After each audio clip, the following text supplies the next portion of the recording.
ஆத்தங்கரையோரமா உட்காந்துக்கிட்டு ராமு ஆத்துல தூண்டுல போட்டுக்கிட்டு உட்காந்துக்கிட்டு இருந்தான். சீதா பக்கத்திலேயே அடுப்பு பத்த வச்சு கஞ்சிய காய்ச்சிக்கிட்டு இருந்தான். ரவி அவங்க பக்கத்துல உட்காந்துக்கிட்டு இருந்தான். பசியில அவன் ரொம்பவே சோர்வா இருந்தான். காலையில இருந்து நான் உட்காந்து தூண்டில் போட்டுக்கிட்டு தான் இருக்கேன். ஆனால் ஒரு மீன் கூட தூண்டில்ல மாட்டவே இல்லை. அந்த கடவுளுக்கு நம்ம மேலே ஏதோ கோபம் போல சீதா. ஏன் அவளை கவலைப்படுறீங்க? என்னைக்காவது ஒரு நாள் நமக்கு நல்ல பலன் கிடைக்கத்தான் போகுது. இன்னைக்கு கிடைக்கலன்னு சோகமா உட்காந்துக்கிட்டு இருக்கிறதுல எந்த புண்ணியமும் இல்ல. இப்போதைக்கு குடிக்க கஞ்சி இருக்குல்ல, அந்த கஞ்சியை குடிங்க. ரவி கோவமா, கஞ்சி கஞ்சி எப்போ பார்த்தாலும் கஞ்சி. ஊரில் எல்லாரும் நல்லா சுட சுட சோறு வடித்து குழம்பூத்தி சாப்பிட்றாங்க. ஆனால் நம்ம வீட்டில் மட்டும் நாள் முழுக்க இந்த கஞ்சி தான். நமக்கு மட்டும் ஏன் நீ இவ்வளோ கஷ்டம்? எனக்கு இந்த கஷ்டம் பிடிக்கல அண்ணி. ராமு ரவிய பார்த்து, ரவி, ஆவேசப்படாம அமைதியாயிரு. நாம ஏழைங்க. அப்பா நமக்காக விட்டுட்டு போன 1/2 ஏக்கர் வயலையும் அந்த வட்டி வியாபாரி சுப்பையா புடுங்கிக்கிட்டான். இப்ப நம்ம கிட்ட என்ன இருக்கு? நாம நம்பி இருக்கிறது இந்த ஆத்தை தான். பொறுமையா தான் இருக்கணும். கோவப்படாம என்னென்ன பண்ண சொல்ற? ஊருக்குள்ள யாருமே நமக்கு வேலை தர மாட்டேங்கிறாங்க. அந்த சுப்பையா ஏற்கனவே சொல்லி வச்சிருக்கான் நமக்கு வேலை கொடுக்க கூடாதுன்னு. அவன் நம்மள ஊரை விட்டே துரத்தலான்னு பாக்கறான். நீ அவனை எதிர்த்து கூட பேச மாட்டேங்கிற. ரவி எதுக்காக அண்ணன் கிட்ட இப்படி கோச்சுக்கிற? உங்க அண்ணன் நமக்காக தானே கஷ்டப்படுறாரு. தினமும் காலையில இருந்து சாயந்தரம் வரைக்கும் தூண்டில போட்டு கிடைக்கிற மீனை கொண்டு போய் சந்தையில வித்து வர பணத்துல தானே நம்ம 3 வேளை இந்த கஞ்சியாவது குடிச்சுக்கிட்டு இருக்கோம். அதுக்கு உங்க அண்ணன் என்னைக்காவது முகம் சுழிச்சிருக்காரா? உன்னை வளர்க்க, உனக்கு சாப்பாடு போட அவர் எவ்வளவு கஷ்டப்படுறாருன்னு உனக்கு தெரியாதா? கோபி கவலையா, அண்ணி, நீங்க படுற கஷ்டம் எனக்கு தெரியுது அண்ணி. உங்களுக்கு உதவி செய்ய முடியலையேன்னு எனக்கு கோவம்தான். இது எல்லாத்துக்கும் காரணம் அந்த சுப்பையா தானே. அப்போ ராமு, ரவி, கோவத்தை குறை. அதிகமாக கோவப்படாதன்னு எத்தனை தடவை சொல்லியிருக்கேன். நாம் இன்னும் அந்த சுப்பையாவுக்கு வட்டி பணம் கொடுக்கணும். அவங்கிட்ட வாங்கின கடன் தீர்ற வரைக்கும் நாம் அமைதியாக தான் இருந்தாகணும். சீதா கண்ணுல கண்ணீரோட, என்னங்க பொழப்பு நம்ம பொழப்பு. மழை காலத்துல நம்ம குடிசை ஒழுகிக்கிட்டு இருக்கோம். வெயில் காலத்துல இந்த கால்வா காஞ்சு போயிடும். எல்லா காலத்துலயும் நமக்கு கஷ்டம் மட்டும்தானா? உண்மையிலேயே எனக்கு கஷ்டமா தாங்க இருக்கு. இந்த கஷ்டத்துல இருந்து நம்ம எப்பதான் மீண்டு வர போறோமோ தெரியல. ராமு பொண்டாட்டிய பார்த்து கவலையா, சீதா, உன்னை கல்யாணம் பண்ணி கூட்டிகிட்டு வந்து நான் ரொம்ப கொடுமைப்படுத்துறேன்ல. வயிறார சாப்பாடும் போடுறதில்ல, உடம்புல ஒரு நகையும் இல்லை. என்னை மன்னிச்சிடு சீதா. அதை கேட்டு சீதா, என்னங்க நீங்களே இப்படி சொன்னா எனக்கு கஷ்டமா இருக்காதா? எனக்கு நீங்க ஒரு நல்ல வாழ்க்கை துணையா இருக்கீங்க. அதை விட வேற என்ன வேணும் எனக்கு? நீங்களும் ரவியும் சந்தோஷமா இருந்தா எனக்கு அதுவே போதும். வாங்க, கஞ்சி சூடு ஆறிட போகுது. அன்னைக்கு மதிய நேரம் ராமையா, சீதா, ரவி 3 பேரும் அந்த ஆத்தங்கரையோரமா உட்காந்து கஞ்சி குடிச்சுக்கிட்டு இருக்கும்போது தூரத்துல இருந்து கையில ஒரு குச்சியை பிடிச்சுக்கிட்டு சுப்பையா வேக வேகமா கொஞ்சம் கோவமா அந்த பக்கமா நடந்து வந்தான். என்னடா ராமையா, என்ன பழப்பு இது? ஆத்தங்கரை ஓரமாக உக்காந்து கஞ்சியை குடிக்கிறீங்க. ஒரு மீனை கூட பிடிக்கல போலையே. என் கடனை எப்பதான் அடைக்க போறீங்க? ராமு பதட்டமா எழுந்துச்சு நின்னு கைய கட்டிக்கிட்டு, ஐயா கும்பிடுறாங்க ஐயா, வாங்க வந்து உட்காருங்க. சுப்பையா கோவமா, நான் உட்கார அளவுக்கு உன் வீடு இல்லையே. சரி சரி, உபசரிப்பெல்லாம் இருக்கட்டும், என்னோட கதைக்கு வா. எப்போ கடனை கொடுக்க போற? 1 மாதம் ஆச்சு வட்டியை கட்டி. ஒழுங்கா பணத்தை கொடு, இல்லை ஊரை காலி பண்ணிட்டு கிளம்பு. அப்போ ரவி கொஞ்சம் கோவமா, என்ன அநியாயங்க இது? எங்கள் அப்பா வாங்கினது 10 ரூபாய் கடன். அதுக்கு வட்டி கூட்டு வட்டின்னு 6 ஏக்கர் பூமியை எழுதி வாங்கிக்கிட்டீங்க. இந்த அநியாயம் எங்கே தான் நடக்கும்? இவ்வளவு பண்ணிட்டு நீங்கள் நல்லா கூட இருக்க முடியுமா? டே சின்னவனே, என்ன நாக்கு நீளுது? 10 ரூபானா சாதாரண பணம் இல்லை. அந்த காலத்தில் 10 ரூபாயை வச்சு 10 பவுன் சங்கிலியை வாங்கலாம். இதில் உங்களுக்கு திமிரு பேச்சு வேற. ஒழுங்கா பணத்தை கொடுங்க, இல்லைனா இந்த குடிசை அப்புறம் இந்த பானை கூட எனக்கு சொந்தமாயிடும்.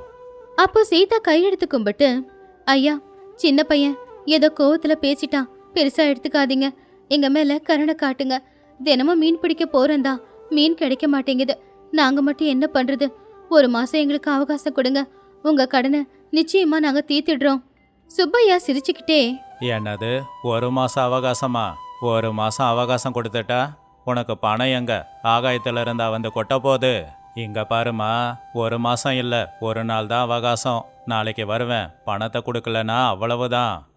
ஐயா, ஒரே நல்ல பணத்தை கொடுக்கலாம். என்கிட்ட பணம் இல்லைங்க. ரொம்ப கஷ்டப்பட்டு உழைக்கிறவன். என்கிட்ட எப்படி அவ்வளோ பணம் இருக்கும்? கொஞ்சம் அவகாசம் கொடுங்க, எப்படியும் பணத்தை திருப்பி கொடுப்பேன். ஆனா சுப்பையா, நான் சொல்ல வேண்டியதை சொல்லிட்டேன். நாளைக்கு காலையில் வருவேன். பணம் கொடுக்கலனா நல்லா இருக்காது. நான் செய்கிறது வட்டி வியாபாரம். கருணை, நல்ல குணம் இதெல்லாம் பார்த்தா என்னோட பழப்பு எப்படி ஓடும்? அப்படின்னு சொல்லி சுப்பையா அங்கிருந்து போயிட்டான். அன்னைக்கு சாயந்தர நேரம் இருட்டாயிக்கிட்டே இருந்துச்சு. ஆனா குடிசையில விளக்கு கூட ஏத்தி வைக்கல. எல்லார் கண்ணுலயும் கண்ணீர் தான் இருந்துச்சு. அப்ப ரவி கோவமா, இப்போ என்னென்ன பண்ண போகிறோம்? அவனுக்கு கொடுக்க நம்மக்கிட்ட பணம் இல்லை. இதுக்கு தான் நான் அப்போவே சொன்னேன், பேசாம பட்டணத்துக்கு போய் எதனா கூலி வேலை செஞ்சு பழச்சிக்கலான்னு. இப்போ இந்த குடிசையையும் பிடுங்கிக்கிட்டா நம்ம எங்கன்னா போகிறது? என்கிட்ட இதுக்கு ஒரு வழி இருக்குங்க. ராமு ஆச்சரியமா, என்ன வழி சீதா? நம்ம கிட்ட தான் எதுவும் இல்லையே. நான் கால்ல போட்டிருக்கிற வெள்ளி மெட்டி இருக்குங்க. இது கல்யாணத்தப்ப எங்க அம்மா போட்டது. இது மட்டும்தான் மிச்சம். இதை கொண்டு போய் நீங்க வித்தீங்க அப்படின்னா வட்டி காசு 5 ரூபாவது கிடைக்கும். அந்த வட்டியாவது அவன்கிட்ட கொடுத்துட்டீங்கன்னா கொஞ்ச நாளுக்கு நம்மள நிம்மதியா வாழ விடுவான்.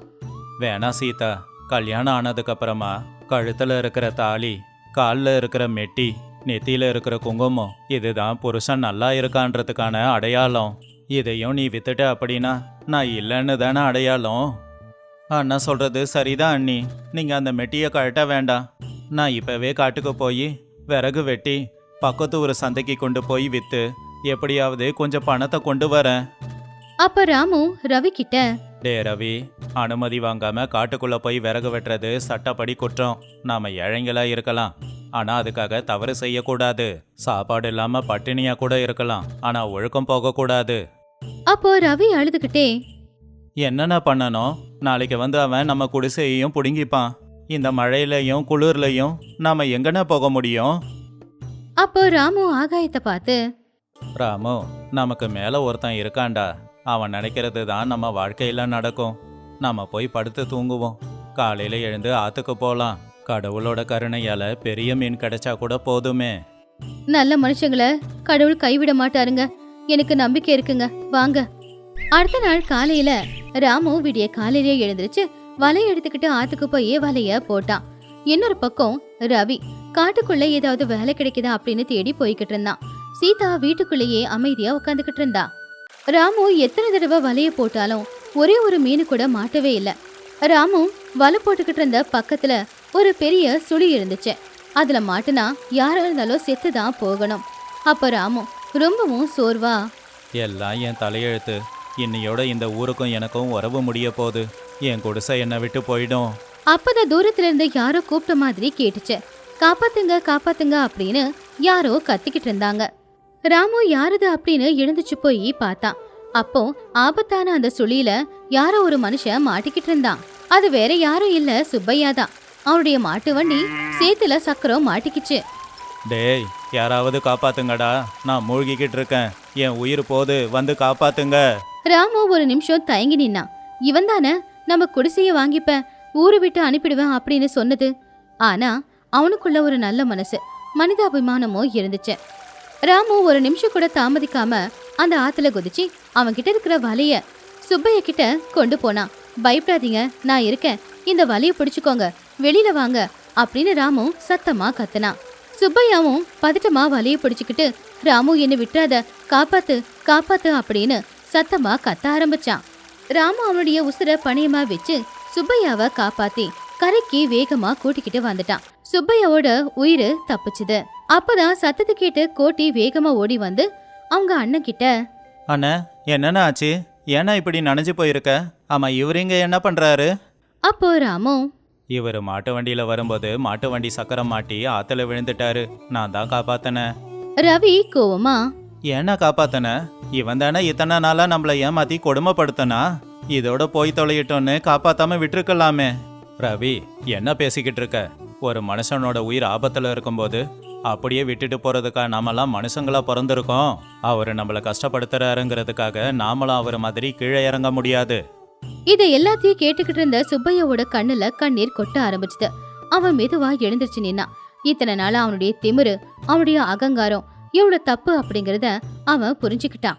அப்போ சுப்பையா ராமையா பக்கத்துல வந்து கையெடுத்து கும்பிட்டு, ராமையா, என்ன மன்னிச்சிடுப்பா. இவ்வளவு நாளா உன்னை நான் கஷ்டப்படுத்தினேன். ஆனா என்னையே நீ காப்பாத்தி இருக்கங்கிறப்போ நீ யாருன்னு இப்பதான் எனக்கு தெரியுது. ஒருவேளை உனக்காக தான் கடவுள் என்ன தண்டிக்க பார்த்தான் போல. அப்ப ராமையா சுப்பையா கிட்ட, ஐயா நீங்க என்ன கஷ்டப்படுத்தி இருக்கலாம், ஆனா அதுக்காக உங்க உயிர் போறத வேடிக்கை பார்க்குற அளவுக்கு நான் ஒன்றும் மோசமானவன் இல்லை. சுப்பையா கண்ணீரை தொடச்சுக்கிட்டு, நீ ரொம்ப நல்லவன் ராமு. இனிமே நீங்க எனக்கு கடன் எல்லாம் தர வேண்டாம். உங்க குடும்பத்துக்கு ஒரு மூத்த அண்ணனா இருந்து நான் எல்லாரையும் நல்லா பாத்துக்கறேன். ரவி, நாளையிலிருந்து உனக்கு என்கிட்ட தாண்டா வேலை. உனக்கு நல்ல சம்பளமும் கொடுக்கறேன்டா. அப்போ ரவி சந்தோஷமா கண்ணுல கண்ணீரோட, ஐயா உண்மையாவா? உங்களை நான் நிறைய திட்டியிருக்கேன். என்ன நீங்க மன்னிச்சிட்டீங்களா? நீ சும்மா உன்னை என்ன திட்டலையே, உன் அண்ணனை கஷ்டப்படுத்தினதுக்கு தானே திட்டன. ஒரு தம்பிய அண்ணன் மன்னிக்கிறது சாதாரண விஷயம்தானே. அப்படின்னு சொல்லி சுப்பையா அங்கிருந்து போயிட்டான். ராமுவும் ரவியும் ஒருத்தங்க பாத்துக்கிட்டாங்க. அப்பதான் சீதா வெளியில வந்தா. நடந்ததை எல்லாம் பார்த்து சீதா ரொம்பவும் சந்தோஷப்பட்டா. பாத்தீங்களா, நான் சொன்னல நல்ல மனுஷங்களை கடவுள் கைவிட மாட்டாருன்னு. இப்ப அவர்தான் நம்மள காப்பாத்திருக்காரு, தெரியுதா? ஆமா சீதா, ஏழைங்களுக்கு கஷ்டம் வர்றது சகஜம்தான். ஆனா அந்த கஷ்டத்துலயும் நம்ம நேர்மையை கைவிடாம இருந்தா கடவுள் நிச்சயம் காப்பாத்துவான். சரி, வந்து கஞ்சியை குடிங்க. அப்போ ரவி, கஞ்சி வேண்டாம் அண்ணி, நாளையிலிருந்து எனக்கு சம்பளம் வந்துடும், கறி சோறு சாப்பிடலாம். அப்படின்னு ரவி சந்தோஷமா சொன்னதை கேட்டு ராமுவும் சீதாவும் ஒருத்தங்க பார்த்துக்கிட்டு சந்தோஷமா சிரிச்சாங்க. அது ரொம்ப அழகான ஒரு ஊரு. பச்சை பசேல்னு வயல், பறவைங்களோட சத்தம், காத்துல அசைற பெரிய பெரிய பனைமரங்க. அதே ஊர்ல தான் ராமையா சோமையா அப்படிங்கிற அண்ணன் தம்பிங்க அக்கத்து பக்கத்துல 2 குடிசையை கட்டி வாழ்ந்துட்டு இருந்தாங்க. அவங்க அப்பா அவங்களுக்காக கொடுத்துட்டு போன ஒரு பெரிய குளத்துல நடுவுல ஒரு வேலியை போட்டு ஒரு பக்கம் ராமையா மீன் வளர்த்துக்கிட்டு இருந்தா, இன்னொரு பக்கம் சோமையா எறா வளர்த்துக்கிட்டு வாழ்ந்துட்டு இருந்தாங்க. இப்படியே நாட்களும் போய்கிட்டு இருந்துச்சு. ஒரு நாள் காலையில ராமையா திண்ணையில உக்காந்துக்கிட்டு ஆகாயத்தை பார்த்துக்கிட்டு இருக்கும்போது அந்த பக்கம் சோமையா மாட்டுக்கு புல்ல சாப்பிட போட்டுக்கிட்டு இருந்தான். அப்போ வானில கொஞ்சம் கொஞ்சமா மாறுச்சு. சில்லுன்னு காத்து வீச ஆரம்பிச்சுது. அப்ப அவங்க வீட்டுல வேலை செய்யற ரங்கையா அப்படிங்கிற ஒரு வேலைக்காரன் வேகமா அங்க வந்தான். ஏங்க ராமையாண்ண சோமையாண்ண, காத்து பலமா அடிக்குது, மழை பெய்யும்னு தோணுது. நீங்க போட்டிருக்கிற வேலி அசையுதுண்ண, அதை ஒரு மரப்பலகையை வச்சு தடுத்து நிறுத்துங்க. ஆமா ரங்கா, நானும் அதை பத்தி தான் யோசிக்கிறேன். சோமையா, ரங்கா சொன்னதை கேட்டியா? நம்ம குளத்துக்கிட்ட இருக்கிற அந்த வேலியும் அசைஞ்சிக்கிட்டே தான் இருக்கு. ஏதாவது காத்து மழை அடிச்சதுன்னா அது விழுந்துடும், அப்புறம் எல்லாமே பிரச்சனையா போயிடும். உண்மைதானே, போன தடவை அடித்த மழையிலேயே நம்ம வேலி அசைஞ்சது. அதை எப்படியோ மண்ணை போட்டு நிற்க வச்சிட்டோம். ஆனால் இன்னொரு தடவை மழை பெஞ்சா அப்புறம் அவ்வளவுதான், அந்த வேலி கீழே விழுந்துடும், அப்புறம் நமக்கு தானே நஷ்டம். ரங்கையா, நீ ஒரு சுத்தியும் கொஞ்சம் ஆணியும் கொண்டு வா, என்ன பண்ணுறதுன்னு பார்க்கலாம். தண்ணி ஒன்றா சேர்ந்தா பரவாயில்ல, ஆனால் உன் குளத்துல இருக்கிற எறா என் கிணத்துக்கும், ஆனால் என் கிணத்துல இருக்கிற மீன் உன் கிணத்துக்கும் வந்துட்டா பிரச்சனையாயிடும். அதுக்கப்புறம் ஊரில் இருக்கிறவங்க தேவையில்லாமல் பேசுவாங்க. அதுலேயும் அந்த பூபதி மாதிரி ஆளுங்க இருக்காங்களே. இப்போ அவனை பற்றி எதுக்குன்னா பேச்சு? அவன் நமக்குள்ள சண்டையை மூட்டி விட தான் காத்துக்கிட்டு இருக்கான். அப்பா இறந்ததுக்கப்புறம் ஊருக்காரங்க நம்மளை பிரித்து வைக்க பார்த்தாங்க. ஆனால் நாம் ஒத்து போய் இது வரைக்கும் எப்படியோ கஷ்டப்பட்டு ஒன்றா வாழ்ந்துக்கிட்டு இருக்கோம். ஆனால் யாரையும் குறுக்கில் வர விடக்கூடாதுன்னு. ராமையாவோட மனைவியான லக்ஷ்மி உள்ள இருந்து வெளியில வந்து, சாப்பாடு செஞ்சிட்டேங்க, ஆனா வானத்தை பார்த்தாதான் பயமா இருக்கு. எனக்கு என்னமோ மழை பெஞ்சு எல்லாம் கெட்டது நடக்க போதோன்னு தோணுது. நீங்க ஒரு தடவை குளத்தை போய் பார்த்துட்டு வாங்க. சோமையாவோட மனைவி பார்வதி, ஆமாங்க, அக்கா சொல்றது உண்மைதான். குளத்துல இருக்கிற தண்ணி எல்லாம் வெளியே போய் இறக்குளம் வெளியே போச்சுன்னா 1 வருஷம் கஷ்டம் வீணா போயிடும். நீங்களும் கூட மாமா கூட போய் குளத்தை ஒரு பார்வை பார்த்துட்டு வாங்க. ஆமா தம்பி, எதுக்கும் ஒரு தடவை போய் பார்த்துட்டு வந்துடலாம். டே ரங்கையா, நீயும் கூட வா. எங்கேயாவது வேலி விழுந்தா நீயும் உதவி பண்ணு. 3 பேரும் சேர்ந்து குளத்துக்கிட்ட கிளம்புனாங்க. வர வழியிலேயே தூறல் விழ ஆரம்பிச்சு, அதுக்கப்புறம் காத்து மழைன்னு ரொம்ப பயங்கரமாவே மாறுச்சு. ஐயோ, மழை நிற்கிற மாதிரியே தெரியல. சோமையா, என்ன பண்ணுறது? அண்ணன், தண்ணி ரொம்ப வேகமாக வருது. இந்த வேலி தாங்காது போலையே. அங்கே பாரு, வேலி ஏற்கனவே சாஞ்சிடுச்சு. அவங்க எவ்வளவு முயற்சி பண்ணாலும் இயற்கை சீற்றத்துக்கு முன்னாடி அவங்க பலம் போதல. கொஞ்ச நேரத்திலேயே அவங்க 2 குளத்துக்குமே நடுவுல இருக்கிற அந்த வேலி உடைஞ்சு கீழே விழுந்துருச்சு. அந்த பக்கத்துல இருந்து மீன், இந்த பக்கத்துல இருக்கிற எறா எல்லாமே ஒரு குளத்துல சேர்ந்துடுச்சு. 3 பேரும் கவலையா அந்த குளத்தை பார்த்துக்கிட்டு இருக்கும்போது அப்பதான் பூபதி அந்த பக்கமா சிரிச்சுக்கிட்டே வந்தான். அவன் ராமையாவை பார்த்து, என்ன ராமையா சோமையா, குளத்துக்கு நடுவில் இருந்த வேலி எங்க? எல்லாம் இப்போ ஒன்றா சேர்ந்துடுச்சு போலையே. பாவம், 2 பேரோட மீனும் எறாவும் ஒன்றா சேர்ந்துடுச்சா? ராமையா கோவமா, பூபதி, எங்க குடும்ப விஷயத்துல நீ மூக்க நுழைக்காம உன் வேலையை பார்த்துட்டு போ. நான் ஏன் மூக்க நுழைக்க போறேன்? இதான் இப்போ ஒரு பிரச்சனை ஆயிடுச்சே. உன்னோட மீனை சோமையா எடுத்துக்கிட்டா உனக்கு கோபம் வராதா? இல்ல சோமையாவோட எறாவை நீ எடுத்துக்கிட்டா அவனுக்கு கோபம் வராதா? நீங்க பஞ்சாயத்துக்கு தானே வந்தாகணும். பூபதி, உன் வாயை மூடுனா நல்லது. எங்களுக்குள்ள சண்டையை மூட்டி விட பார்க்காத, அது எப்பவும் நடக்காது. பூபதி சிரிச்சுக்கிட்டே அங்கிருந்து போயிட்டான். அப்போ ராமையா ரொம்ப சோகமா, பாத்தியாடா, அவன் எவ்வளோ திமிரா பேசிட்டு போறான்னு. இந்த ஊர் ஜனங்களுக்கு மற்றவங்க கஷ்டத்தை பார்க்கும்போது தான் சந்தோஷம் வரும் போல. உண்மைதானே? இப்போ மீனும் எறாவும் ஒன்றா சேர்ந்துடுச்சு. எறா வேகமாக நீந்திக்கிட்டு இருக்கு. உன்னோட மீனெல்லாம் என் எறாவை சாப்பிடுமோன்னு பயமாக இருக்கு. எனக்கும் அதாண்டா பயமாக இருக்கு. ஆனால் இந்த பூபதி மாதிரி ஆளுங்க கிட்ட நாம பஞ்சாயத்துக்கு போய் நிற்கக்கூடாது. உன்னோட கிணத்துல எவ்வளவு எறா இருந்துச்சுன்னு உனக்கு ஒரு கணக்கு இருக்கும்ல. அதே மாதிரி என்னோட கிணத்துல மீன் எவ்வளோன்னு எனக்கு ஒரு கணக்கு இருக்கு. நாமளே இதை சரியாக பங்கு போட்டுக்கலாம். நமக்குள்ள சண்டை மட்டும் வர வேண்டாம். அதெல்லாம் சரிதானே. ஆனால் இப்போ மீனையும் எறாவையும் தனித்தனியாக பிரிக்க முடியாது. வெயில் காலம் வந்து தண்ணி வத்தினாதான் பிரிக்க முடியும். ஆனால் அது வரைக்கும் நாம் வருமானத்துக்கு என்னென்ன பண்ணுறது? அதுக்கு நாம் ஒருத்தர் மேலே ஒருத்தர் நம்பிக்கை வைக்கணும்டா. ஒன்று பண்ணலாம். இன்னைக்கு ராத்திரி கோலத்துக்கு நாமளே காவல் இருக்கலாம். வேற யாராவது வந்து திருடிக்கிட்டு போயிட்டா நாங்கள் 2 பேரும் இங்கே காவலுக்கு இருக்கோம். ராங்க, நீ வீட்டுக்கு போய் சொல்லிடு. சரிங்க ஐயா. ஆனால் ராத்திரியில் உங்களுக்கு ரொம்ப குளிருமே. நான் விளக்கும் போர்வையும் கொண்டு வரேன். அன்னைக்கு ராத்திரி நேரம் குளிர் அதிகமா இருக்கும்போது 2 அண்ணன் தம்பிங்களும் குளத்தங்கரையில உட்காந்துக்கிட்டு குளத்துல இருக்கிற மீனுக்கும் எறாவுக்கும் பாதுகாத்துக்கிட்டு இருந்தாங்க. அவங்க 2 பேரும் ரொம்ப நாளுக்கு அப்புறமா இப்படி தனியா உட்காந்து பேசிட்டு இருந்தாங்க. உனக்கு ஞாபகம் இருக்கா சோமையா? சின்ன வயசுல இந்த மாதிரி குளமும் இல்லை, நாம அதை பங்கும் போடல. அப்பா வேலை முடிச்சு வீட்டுக்கு வரும்போது ஒரு பெரிய வெள்ளத்தை கொண்டு வருவாரு. அதுல பெரிய துண்டு உனக்கு தான் வேணும்னு நீ சண்டை போடுவ. சோமையா சிரிச்சுக்கிட்டே, உண்மைதானே? அந்த காலத்துல இந்த சொத்து பங்கு போடுறதுன்னு எதுவும் இல்லை. நாம ஒற்றுமையா தான் இருந்தோம். அப்பா கொண்டு வர வெள்ளத்துல பெரிய துண்டை எனக்கு கொடுத்துட்டு சின்ன துண்டை தான் நீ எடுத்துப்ப. அந்த காலம் திரும்ப வர போறதில்ல. அதனால என்னடா, இப்போவும் நாம ஒற்றுமையா தானே இருக்கோம். 2 பேரும் ஒன்னா தானே இருக்கோம். உண்மைதானே? எனக்கு என்னமோ அந்த கடவுள் தான் இந்த தண்ணியை கலக்க வச்சு நம்மளையும் இந்த தண்ணி மாதிரியே ஒன்னா இருங்கன்னு சொல்ற மாதிரி தோணுது.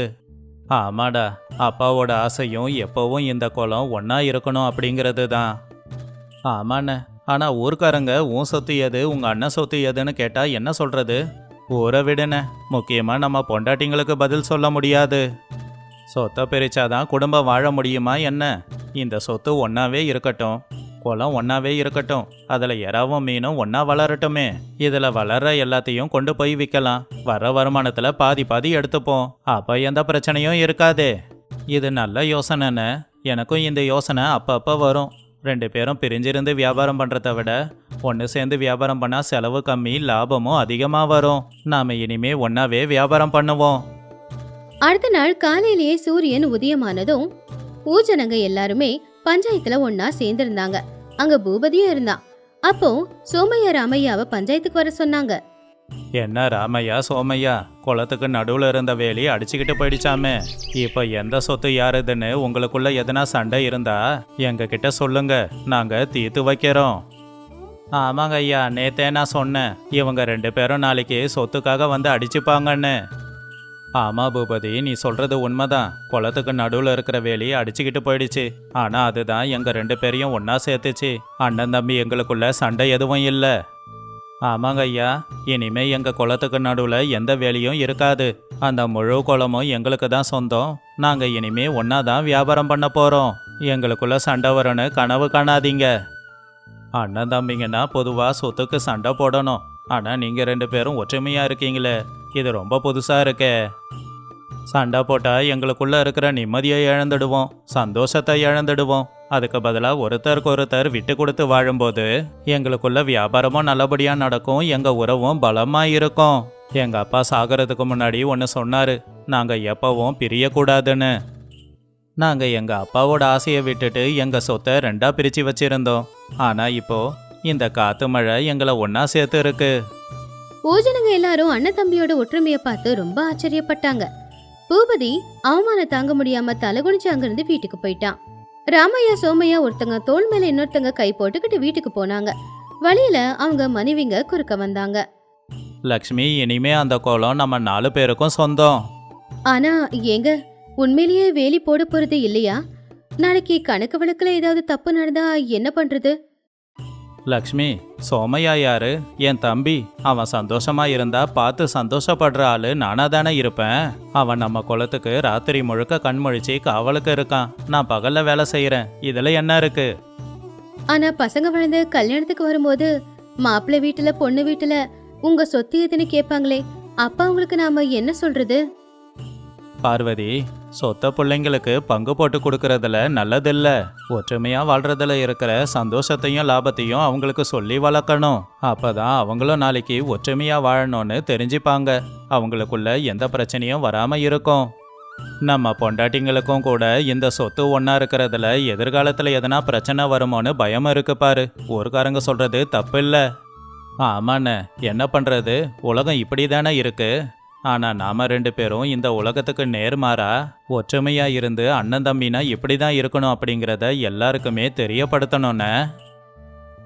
எல்லாரும் சேர்ந்து குளத்துக்குள்ள ஏற்கனவே போட்டிருந்த வேலியை பிடுங்கி அதை தூக்கி கரையில போட்டுட்டாங்க. நாம இப்ப செய்யற ஒரு விஷயம்தான் எதிர்காலத்துக்கு வழிகாட்டுதலா இருக்கும்.